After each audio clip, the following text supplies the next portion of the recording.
much indeed. Good. Homaid Al Shemmari, welcome. The Chief Executive of Mubadala Aerospace and Engineering, and also Marion Blakey, who's President and CEO of Aerospace Industries Association. Welcome to you both, because we want to move forward now on these critical issues. And what I'd like to ask you first, Mr. Shemmari, is about the intentions now for Abu Dhabi for diversification, particularly broadening the industrial base at the moment. Thank you, Nick. I think when you look at the Abu Dhabi Vision 2030, we always think about it as the blueprint of our development here in Abu Dhabi. That vision has clearly stated a set of industries that the government strategic intent is to diversify away from the petrochemicals based economy that we have. Luckily for me, makes my life a bit easier that 4 of those industries actually sits within today's summit, within the sectors that we're interested. Aerospace, aviation, defense, and satellites are the 4 sectors that we're very keen in Abu Dhabi to invest in, diversify away from the oil-based economy that we have. Since 2008, we've been following that blueprint. I think today, if you look at the success of Abu Dhabi Inc., be it Etihad, ADAC, Mubadala, and the rest of the Abu Dhabi players in these sectors, I would say we have made great strides in achieving that strategy. The road is very long, but I think one of the things that we've been playing very smartly in this industry is the key of partnerships. Partners that we have here today with us are really the focal and core reason why we're successful today. If we have any success in our delivery of our strategy in diversifying and creating jobs for the UAE nationals, building the economy around those sectors, it is really, in my mind, the partnership that we have, be it with Etihad, ADAC, our local content, or actually some of our international players and partners such as Boeing, Airbus, the GE, and the Rolls-Royce of this world. Lockheed Martin, the defense players, they've been key to helping us deliver on that strategy. Why particularly is Mubadala investing in aerospace? Where do you see the potential now? Well, we've looked in 2006 at aerospace and space in general as an area of investment. And we've looked at segments within those industries to be very clear. What is the advantages? What are the advantages that we have in Abu Dhabi that will make us compete in a global market, such as the aerospace part?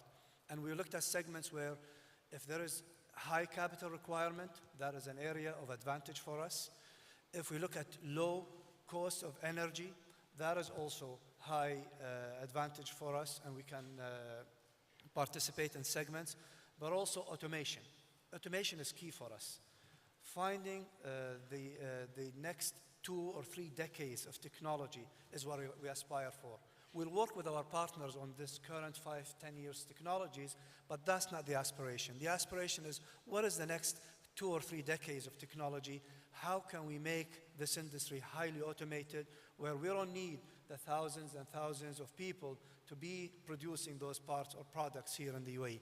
That is not a competitive advantage for us, and that's why I think those 3 key pillars are the strengths of Abu Dhabi and the UAE in general in penetrating this industry. Where are the challenges for you at the moment in terms of skills and capabilities? Well, today we have a workforce that is almost 7,000 people. About 30% of that is UAE nationals. We aspire to create probably another, say, 5,000 jobs from here until 2025. So where are the social and economic returns you're working on in terms of your calculations about the future for aerospace here? Well, I'm hoping that we can contribute 1 to 3% of the total GDP of Abu Dhabi through those 3 sectors that we're working on. Excellent. Well, look, please, if you've got any thoughts, do share them with me, because we're moving on at some speed. So I'd like to know what thoughts you might have, which I can put to the panelists. Marion Blakey, let me come to you, ex-FAA, but particularly now with your current hat on, about your assessment, the metrics there are of how much aerospace derived technologies contribute now to modern economies. Well, that's the reason I think it's so fascinating that here in the UAE there is a very clear commitment on that front and a commitment to innovation.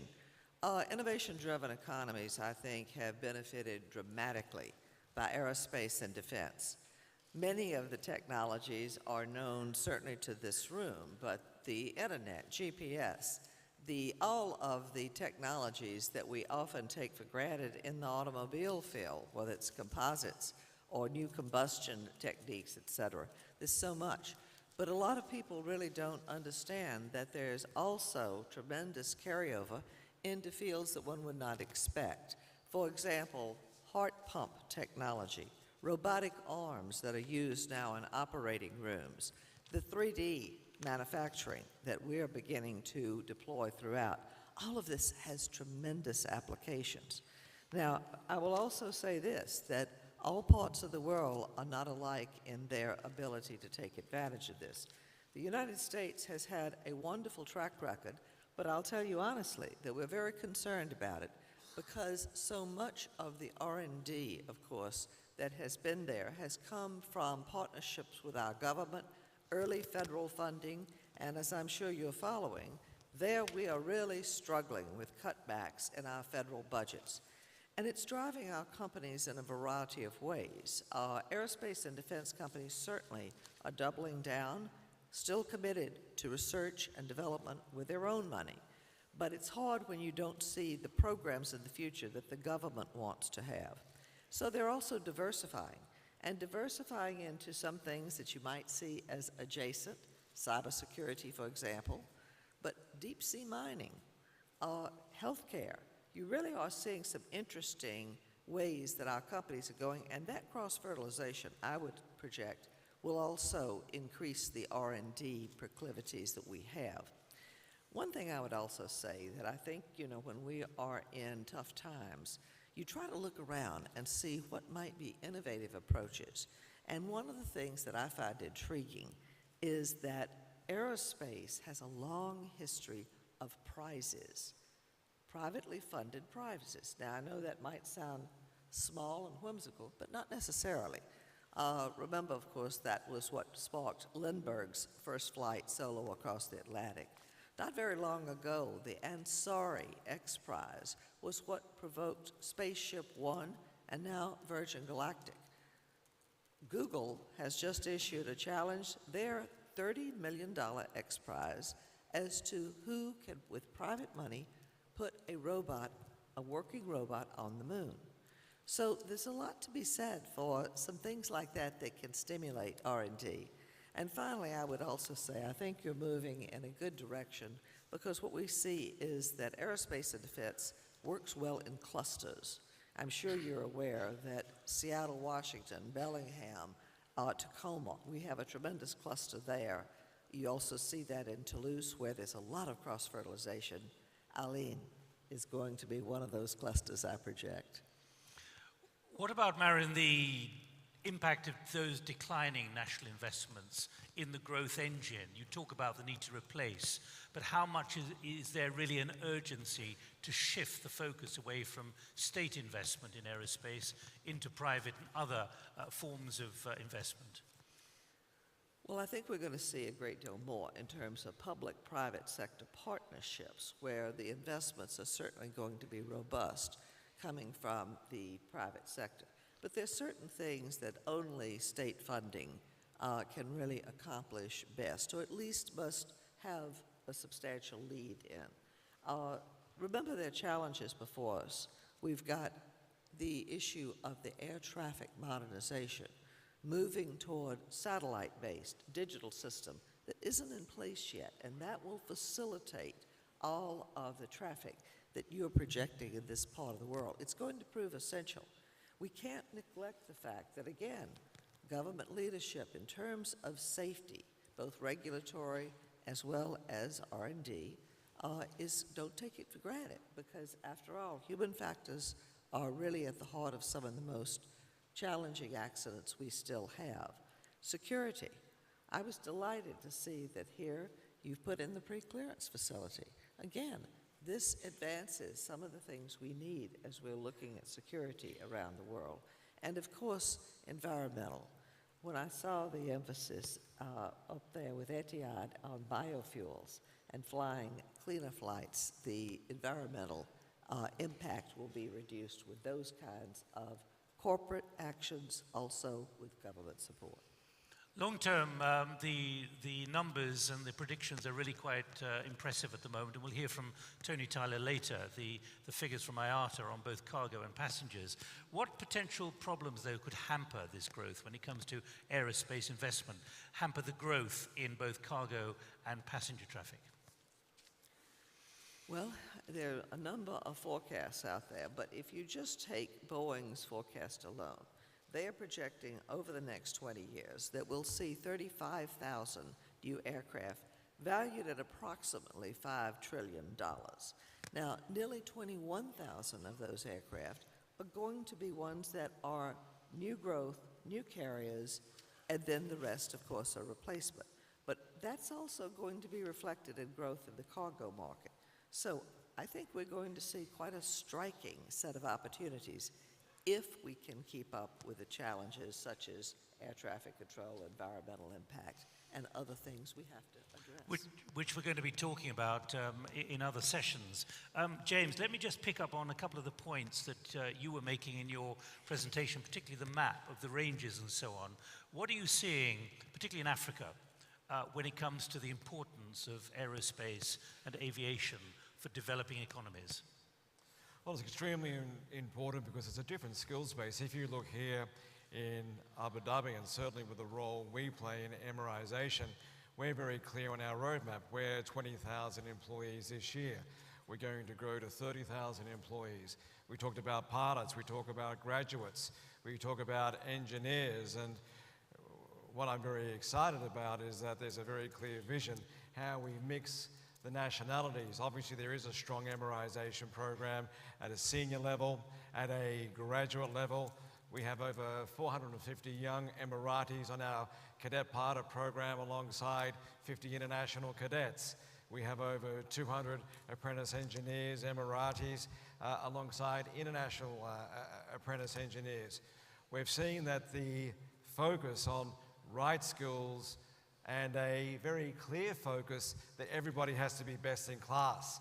And the change is that, and Marion said to me this morning, the first officer on the aircraft coming in was in fact an Emirati lady, that we were able to see Emirati ladies move into our pilot ranks, into our engineering ranks. So providing that clear roadmap that creates the skills we need for the future is fundamental. And it's not about a shortcut to success, it's the right foundation, career mapping, goal setting.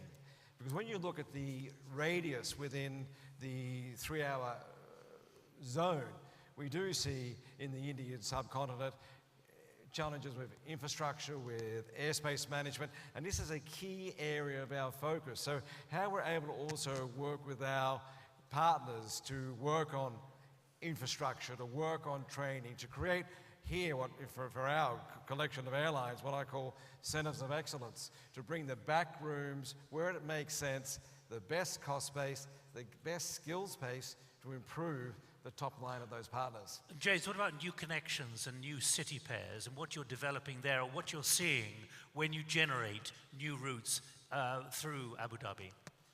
Well, certainly what we see is we open markets. It's about how we, in the early days of establishing the airline, we were looking at about a 20% destination traffic Abu Dhabi. Now we're looking at 35% destination Abu Dhabi. There's two parts of a successful hub. There is the crossroad in its own right to build global connectivity, but as the city changes and as Abu Dhabi is changing in regard to being a centre of business, a centre of tourism, a centre of education, a centre of medical excellence, is we're seeing much stronger flows of destination traffic coming into Abu Dhabi. Our largest inbound market into Abu Dhabi, and it's the same in Dubai, is India, and hence the importance of how we create those air links, for example. So there is a direct economic benefit into Abu Dhabi, into the range of sectors, as it is important for us to have that competitive air bridge. A question from the audience here to all of you, actually, quickly, in the last 3 or 4 minutes we've got. Will we see further consolidation in the aerospace sector? And if so, what do you expect to happen? Well, I think consolidation is a must, to be honest with you. It's a must. It is a must. We do have a highly fragmented industry. A lot of new players are attempting to penetrate the segment, be it space, be it defense, be it aerospace and aviation, and we can't continue in that model. Just throwing players after players without any key differentiating factors is not going to be a successful model. And in my mind, the industry will have to go through that consolidation. Different models, of course, of consolidation. I'm not setting a certain template, but it will have to have that to be successful and grow, to be competitive. You say it's a must, but of course you're now entering the sector. So you're in fact moving the whole sector in a different direction. Sorry, I couldn't hear the first part of the question. You say that consolidation is a must, but you at Mubadala are now moving it in a different direction by developing it, which could be said to be not exactly consolidation. Well, I wouldn't say that. There is a couple of greenfields projects that we're doing in Mubadala. Let's look at the way we do it. We create a company called Amrock with a joint venture with Lockheed Martin and Sikorsky. There is a gap in military aviation support here in the region, and we looked at the capabilities around the region, and there is a big gap here. So we go in with our partners, not on our own, not a greenfield, with 3 strong partners to fill in that gap. We build a composite manufacturing facilities, purely dedicated to composites, not a whole lot of luggage with it, and all processes. So we ask someone like Airbus to come and say, if you wanted to create the best supplier, a new plant for all of the learning you've done over the last 60 years or so, how would you design it?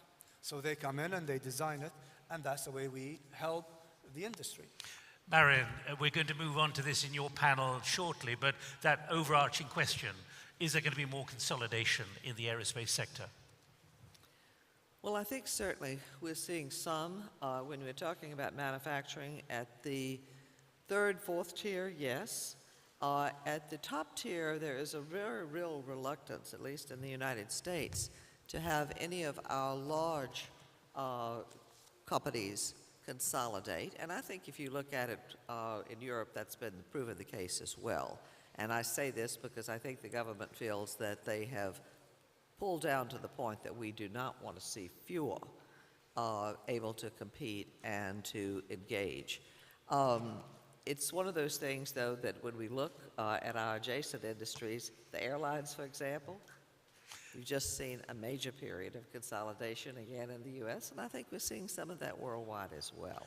James, quickly, do you want consolidation in aerospace or not? Isn't it better for you that there is pretty feisty competition? It's good for you on price and quality. Well, it depends on where you sit, Nick. Certainly from our perspective, we've gone on our path because in aviation, the major alliances weren't prepared to work with us. They wanted to, in fact, block us. But what's very clear in the roadmap that we've created is that airlines are saying they can't have the same model. They can't have the duplication of overhead structures. How do we work smarter? How do we all move to sustainable profitability? And that's the model we're on the path of at the moment. All right, thanks. Well, we've created the hors d'oeuvre for the next part of the morning. Can I thank all 3 of you very much indeed? And Marion, you'll be back shortly in a panel in about 15 minutes' time. James as well, and Mr. Shemmari. Thank you both very much indeed. And keep the questions coming, please.